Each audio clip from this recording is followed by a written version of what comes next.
सच्चिदानन्दरूपाय विश्वोत्पत्त्यादिहेतवे तापत्रय विनाशाय श्रीकृष्णाय वयं नमः। गोप्योऽचुः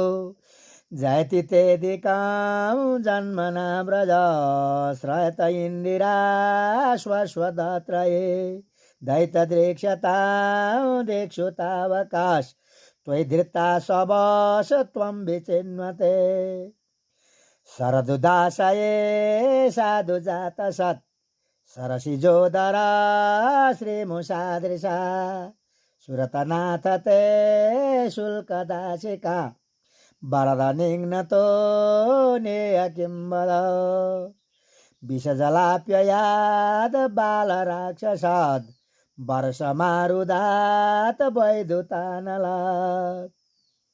भीषमयात्मजात विश्वतो वया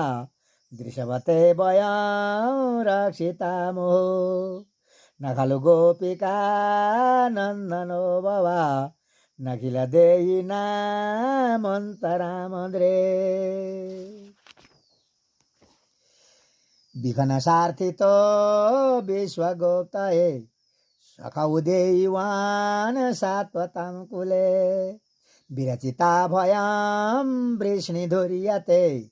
शरणमीयुषां संशीर्तेर्वया करसरोरुहां कान्तकामदं शिरसि देयिना श्रीकरग्रहं व्रजजनहार्तिहन् वीरयोषितां निजजनस्मय ध्वंसनस्मिता भज सखे भवत किङ्करिष्मनो जलरुहाननां चारुदर्शय प्रणत देहिनां पापकर्षणं तीर्णचरानुगां श्रीनिकेतनं फणिफणार्पितं ते बदाम्बुजं किणुकुचेषु न कृद्धिहृच्छयं मधुरया गिरा वल्कुवाक्यया बुधमनोज्ञया पुष्करे क्षण विधिकरेरिमा वीरमुह्यते राधरसीधुना प्याययस्वन तव कथामृतं तप्तजीवनं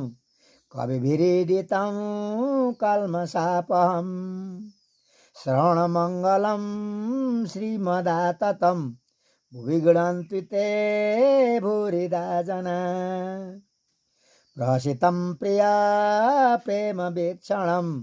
विरहणं च ते ध्यानमङ्गलम्।